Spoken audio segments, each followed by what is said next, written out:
our Sunday check-in with Jasna Borza, life coach, business coach, and we are going to talk about one of the things I love, taking walks. And there's a lot of benefits from this, aside from the obvious. I think people might be like, yeah, I know it's good for you, but on many, many different levels. Yes, very often we talk about the physical aspects of walking. It's good to move, it's good for the joints, it's good for the cardiovascular system, but there's some absolutely incredible emotional, mental, and spiritual benefits.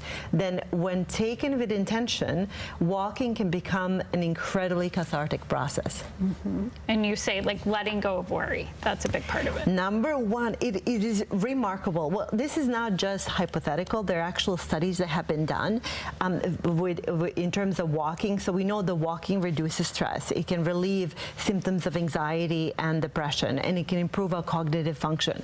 But what it does is just remove this overwhelm of our thoughts and all of the worries and obligations that we have. So the way I suggest in doing it is just going on a walk and not listening to anything, but putting one foot in front of the other, and with every step, you feel like you're releasing one thing and then another thing, and you're letting go of every worry. You set that intention, and you will find that after a really, even just a 15 to 20 minute walk, it's so cathartic that you feel like something lifted and something changed. And especially when you're in nature, it can be one of the cheapest, most affordable, and easiest things to process a very difficult day. Yeah, I've seen that in real time too. Yes. Before. I've been working and had a technical breakdown while I was on a story, and I just took a quick walk for like even 2 minutes after it happened, and it was just a computer thing. It was no one's fault. But I just remember thinking, wow, that really helped, that quick 2-minute pause of walking. It's a beautiful reset. Okay, seeking guidance is also part of this.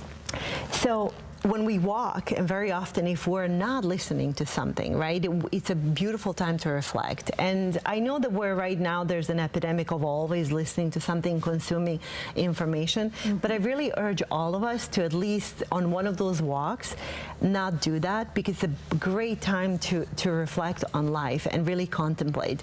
And these are the moments where I can ask life's big questions. Leonardo da Vinci, we've talked about him, he talked about this in detail. He would go in the nature, he would pause a big question. Why do birds fly? Right? Why is the sky blue? Yeah. And he was more philosophical, but for us, the question could be, how do I deal with this very difficult situation in my life? Do I take this decision or this path, or do I do that path?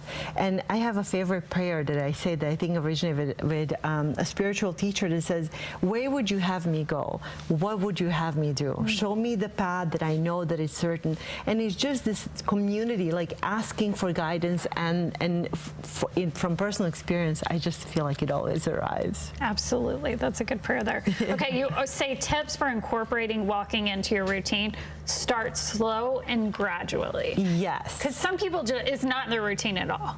It's not, and walking is I feel like you need getting used to, because first time I walked, and I went on a 4-hour walk, and I was so ambitious, and I came home and I was in pain because my body was not used to it. So start gradually, go for a 15-20 minute walk if you're not a walker, and just see if you can increase it. And I think the more you do it, the more you're going to see the benefits of it. And it's a good time to have conversations with people. I know I profiled a group earlier of women who were just sort of networking by taking walks on Saturday mornings, but there's a lot of good conversation that can come. What a phenomenal way to connect with others. So find a walking buddy, find a group of people that you can walk with. And also, what happens when we're walking in therapy, there's something called EMDR, when we process difficult things through movement. Something happens in our brain as we're processing things and walking in our brain that helps us restore, especially when we're talking to someone else. Okay. So find a buddy. Find a buddy and find a new route too. Mix it up, right? I love that, because that's that cognitive function, and it's interesting, and you see new sights and ideas. I love taking the paths and the streets that I've never been on and just exploring all of those sites. It makes me so happy, and I think it just opens you up to possibility and makes you stay very, very present. Because when you're walking down the same road every day, you go on a little bit of an autopilot, and we don't want that. Okay. All right. We'll mix it up. That's it. Thank you so much, Jasna. Pleasure.